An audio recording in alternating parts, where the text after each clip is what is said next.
Animals brighten our lives. Grateful TV, a look at the great things happening at Grateful Animal Rescue and Sanctuary in Muncie, Indiana. Host Pamela Terhune shares the stories of people working to save dogs and cats. Grateful TV. Hi, and welcome to Grateful Rescue TV. I'm Pamela Terhune, and I'm here with my dear friend, Patty Spittler and Harry. Harry, doesn't he look wonderful? Grooming is important, just let me say quickly, not just to make them look sweet and wonderful, but also because groomers can find out, things that you may not know, like lumps and bumps and things like you mentioned, ears. Yep. When they trim their ears, they might find some redness, and they touch everything. So, grooming is more important than just a beautiful coat. And he won't be this white for long, so enjoy it now. You have a story for us to tell us about. A friend of ours who we all love, Jennie Devoe, down on the farm. Jennie Devoe down on the farm.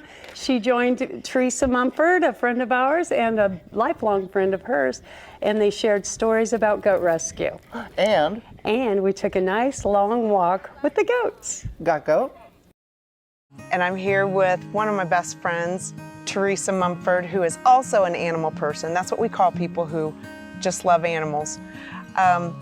One of my favorite memories from this farm was when you got married.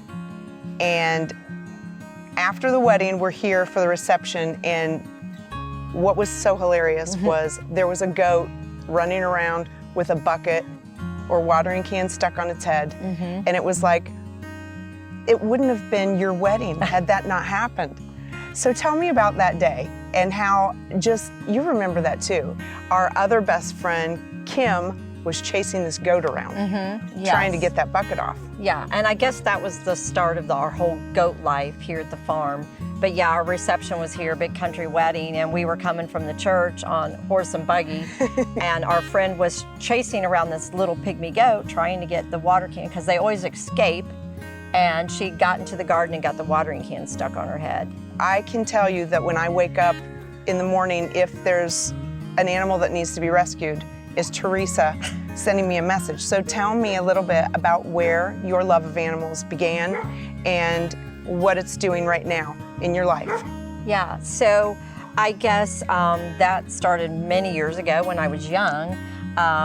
As most children get animals, I had the gerbils, the fish, the turtles, dogs, and I always wanted to take care of them, and I just knew that I was like a mother to them. So I feel like that's when it all started, Yeah, and you still do that. So we're out here, I don't know if you can see behind us, but we've got a donkey, we've got 4 goats, and we've got Gracie and Boomer barking. So that is always happening, and it's just beautiful out here. You've got so many acres, and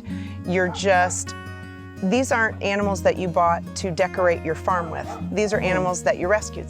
And one of my friends had a situation where she could not keep these goats that were her pets. And so I called Teresa because I heard this story about these goats. One in particular who had an ego and was kind of running things and escaping all the time. So his name is Abe the Goda. And I knew when I called Teresa and spun it just right that she would say yes. So tell me about how we got Abe, and then how he's fitting in here and how he changed because of you de-stressed him. I mean, just tell everybody a little bit about what it's like to give them that space back. Yeah, well, all I knew about Abe was that he was an escape artist, and they couldn't keep him in any fence, and he truly is. And once they start wandering and farmers, he can jump. He can jump a fence. Yeah, he can jump this fence right here. He got up into your loft in the barn, and she doesn't even know how. So I thought, well, okay, it may be a challenge, but we'll try it. We're kind of isolated, we're kind of isolated out here, no traffic. So he has been so happy, but the main thing was, while I was picking him up, his best friend was there, Gilbert. And that was sad to see them part. Yeah, when to take one and not the other, it was like heartbreaking. So I told Jennie about it, and the owner was like, yeah, you can have him too. So went back and got, those two, and then the 2 little pygmies I have, it was just like a family. So he started changing immediately. He wanted to be the leader of the little herd, glad to have a companion and have a wide open space and lots of good food and pasture. But the main thing I think that makes a difference for these animals are that the interaction that we have with them. They really need human interaction. They're not just put them in the pasture. They're not lawn ornaments. Yeah. And they're not without depression or happiness. So if you nurture them, it just so happens that you actually can open up the paddock and you and your husband walk down the street in the morning with a donkey off leash, 2 pygmy goats, these 2 Nigerian goats jumping up in the air, the 2 dogs. And you know, usually donkeys and dogs aren't the best of friends. True. And we have video that, you know, shows that this is just this real symbiotic, like, understanding that this is your family. Yeah. And they know you care about them, and they know that you care about the other animals too, which I think is so fantastic. They respect each other, and it is a very unlikely group because donkeys, as you know, were made to protect against coyotes, protect which livestock. are very dog-like. Right. So they normally don't get along with dogs, but you know, the dogs and Stedman have a relationship. They respect each other. And they're see happy, how you love them. And I think it's just our interaction. Yeah. So having that daily interaction, and I have time with each of them. I spend time with the donkey, they know they're going to get that. So they're just happy.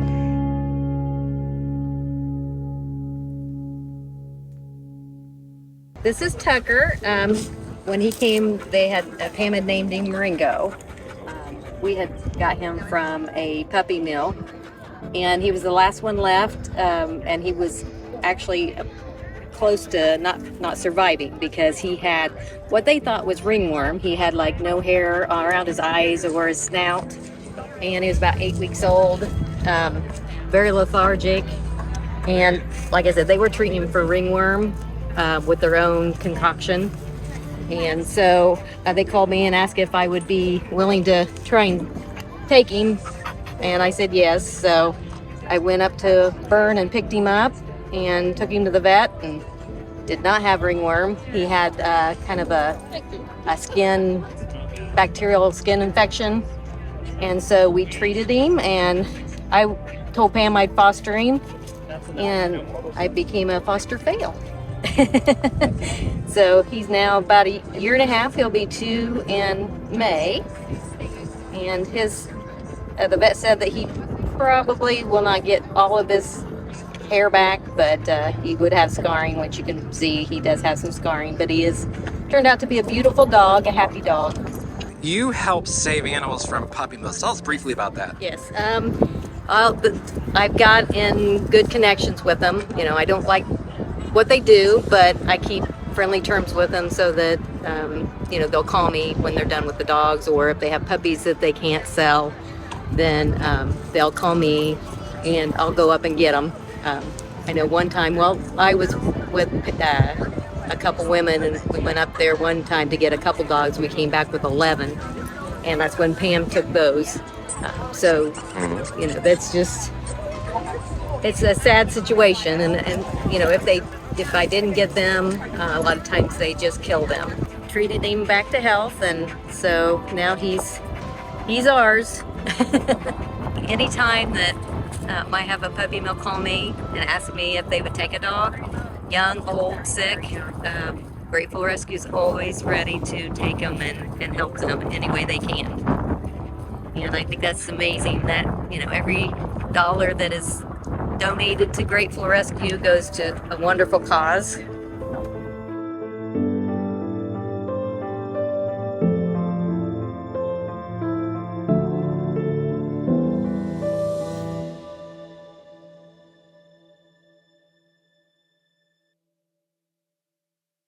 We're building a place where homeless animals find forever homes. A place where people connect with animals in a beautiful park. A place that brings people and pets together, building lifelong bonds. That place is the Grateful Rescue and Sanctuary, a proud partner with Best Friends Animal Society. gourmet cuisine, breathtaking views, and a vibrant space to connect and enjoy. Skyline Club Indy, 36 stories high above downtown Indianapolis. Join the club today and enjoy an elevated experience. Take part in a full schedule of events and special gatherings. Skyline Club Indy, a place to celebrate.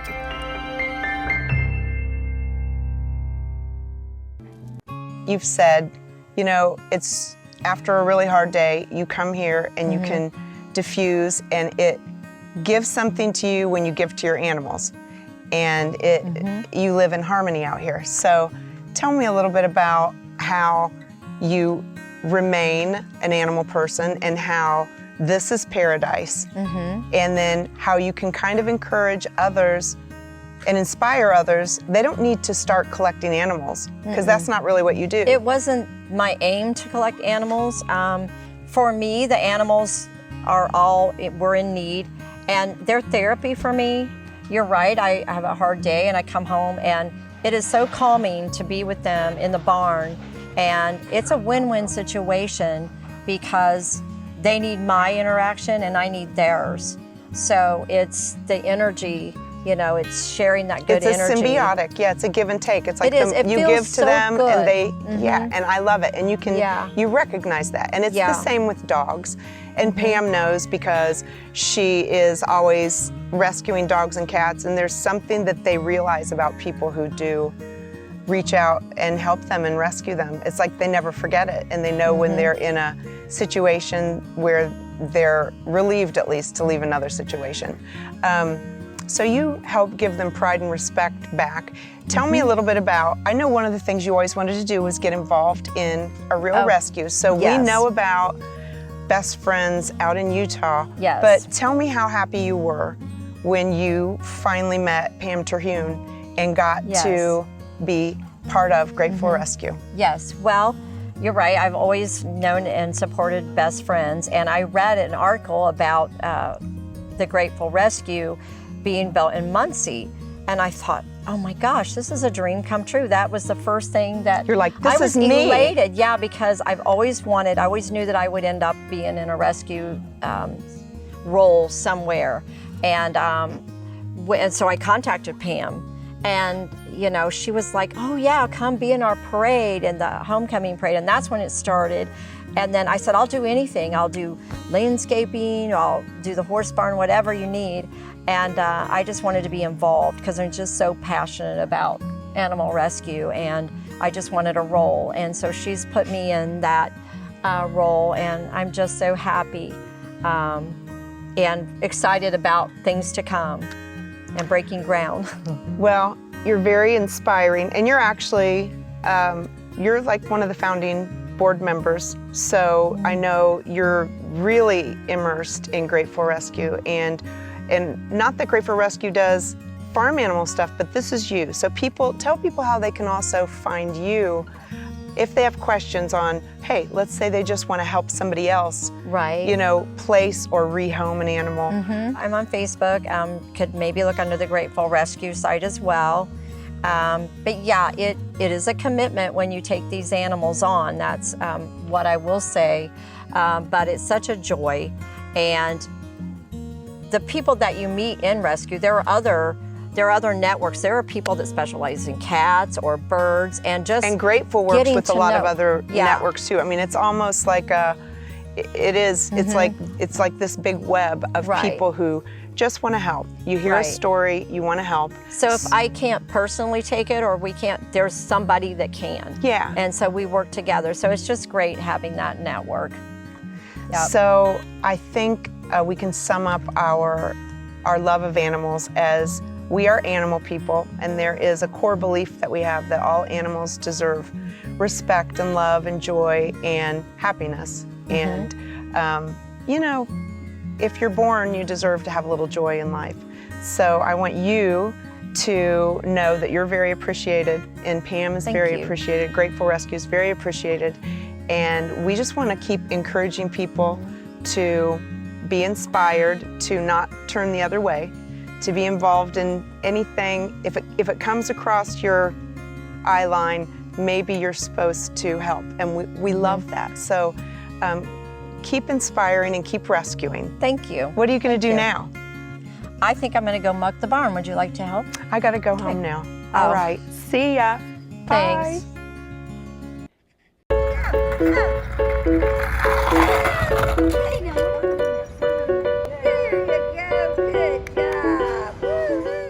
And we're here with Donna Burns and Ollie. Ollie is one of our Grateful Rescue Therapy dogs, and he's here to do some tricks for us.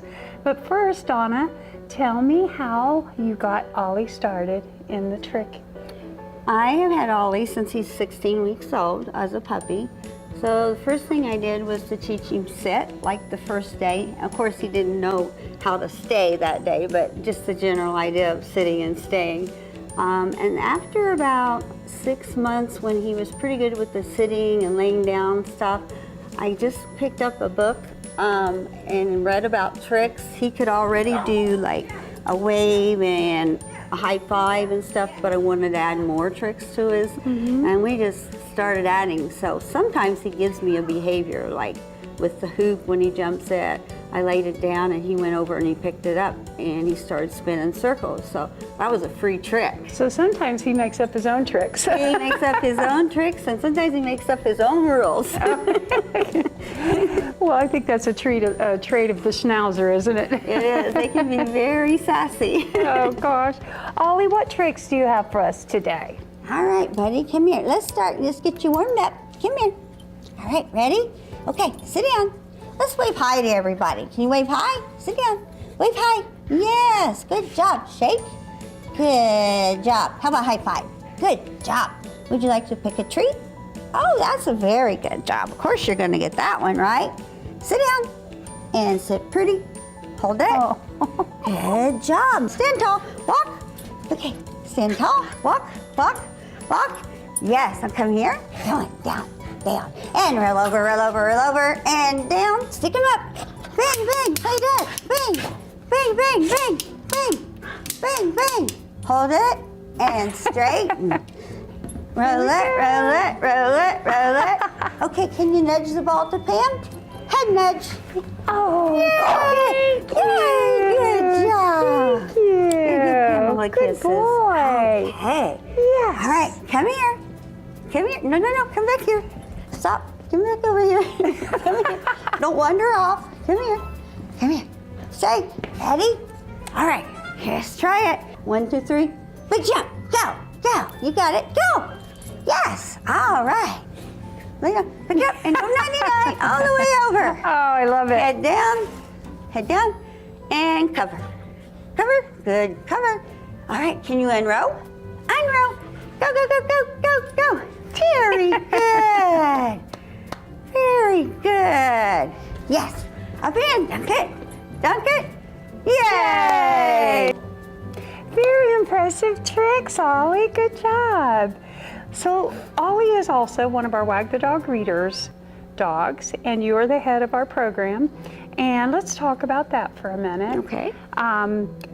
We recently went to Urban Act Academy, where the children read with dogs. So tell us about that. What was that experience like? Okay, sure. We had a very nice day. We read, Ollie had children reading to him. They picked out the books and they came and they sat on the bleachers, and he would sit there and they would read to him, and the children were real positive about wanting to read to the dog. In fact, they wanted to pet him before they read, but I said, let's read and then we can pet the dog. They were very positive and optimistic. Even some of the first graders and kindergartners who really weren't ready to read yet wanted to just sit there and look at the pictures. And then I helped them with a few words, and we did like a page, and then that, we switched to somebody else. But it was a very positive experience, and I think the term grateful means a lot because all the children there seemed to be very grateful. Oh, it was a special day, wasn't it? Yes, it was. Well, we thank you for doing that for us. We also go to other schools. We do Westdale via Zoom and in person. And we're still developing that program. And if you'd like to read more about the Wag the Dog Readers Club, Just go to gratefulrescue.org.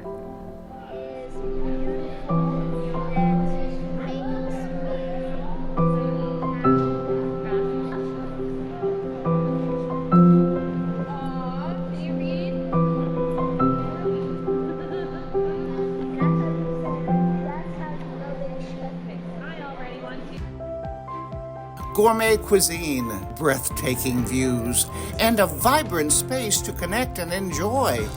Skyline Club Indy, 36 stories high above downtown Indianapolis. Join the club today and enjoy an elevated experience. Take part in a full schedule of events and special gatherings.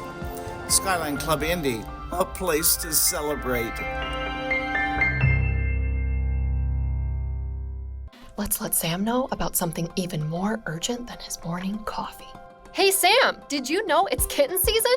Right now, thousands of kittens are in shelters across the nation, and they're in need of love and care. If you foster a kitten, even for a week, you'll be giving them the chance to grow up and find families of their very own. What's in it for you? You'll get to start your day with a smile, and your social posts will be way cuter too. Save some tiny lives today. Visit bestfriends.org/kittens. Can you play some more?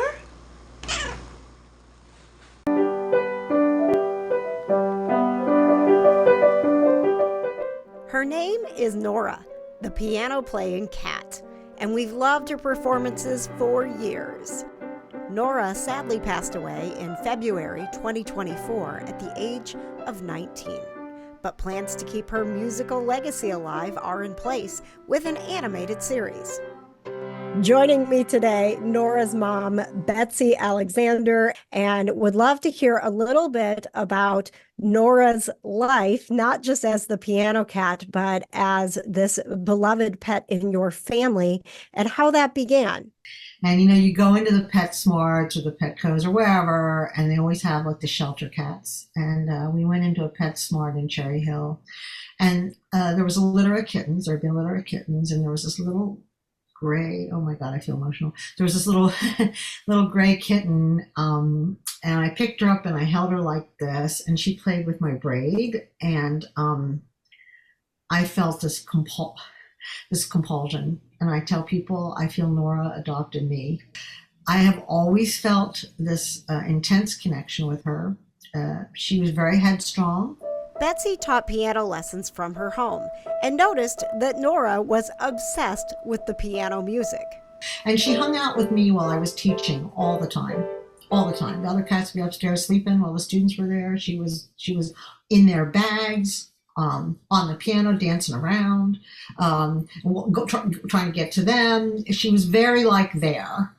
And after about a year of this, we heard this plink, plink, plink.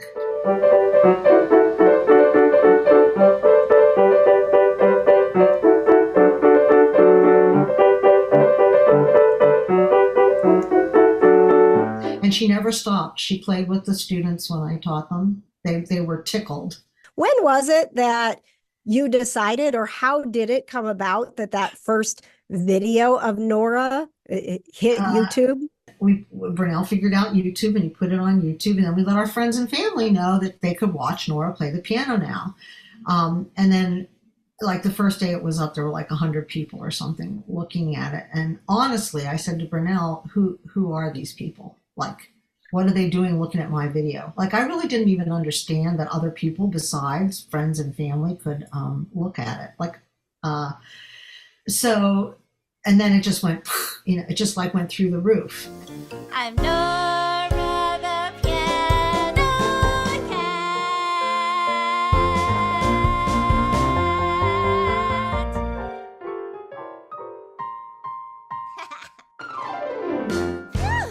Such a beautiful tribute now to Nora's life and keeping her legacy going. Nora the Piano Cat, the animated series. What are some of the challenges and joys that have come along with producing this?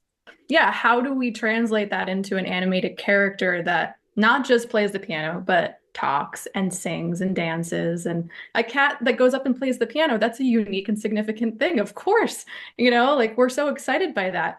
But the animation kind of allows us to look into the pets world, and she's in her mind she can play Chopin and Rachmaninoff and Dave Brubeck, whatever she wants to play. And from our perspective, it's still special, even if it is the little plinking on the piano. So I think that's a comedic duality that we're trying to work in here, and it just shows that, you know, if you believe it, you can do it. And you know, we just hope that kids are inspired everywhere by that to express themselves through music and creativity. Cat lovers are very loving people, in my experience. And cat and music lovers are like extraordinary. So I hope to put more of them out there in the world. That's what I hope the series will do. And I hope it will make children laugh and feel good and excited. That's what I hope. All That's Good Production is taking the lead on this educational animated series for children. And as your kitty correspondent, I'll be sure to update you on when and where you can watch the animated series, Nora, the Piano Playing Cat.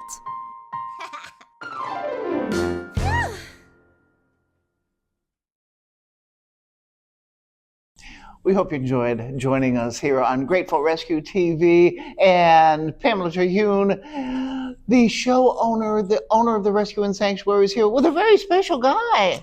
Who's this handsome fellow? It's the number one man in my life, Patty. This is my dad. The one I got the love of animals from. I was just going to ask you that. So you got the love of animals from Jack, right? Oh, yeah. He's always loved dogs. He's always had a soft spot for me to let me bring in more dogs than I need. Oh, yeah. That's wonderful. Well, you should be very proud of your dog. I wouldn't find out till later, you know. Maybe 2 or 3 days later. Oh, look True at that. story. Well, And Harry knows, yeah. Harry knows good people, so thank you. Oh, look at that. I love your daughter. Well, I appreciate you liking her and loving her. I love her too, and I know she thinks a lot of you. Okay. Love, love, love. Lots of love on the set. Sitting with these 2 gals, you got to be thankful. 'Cause I think a lot of both of them. Okay. Well, thank you so much for joining us, and we'll see you next time on Grateful Rescue TV. What she said.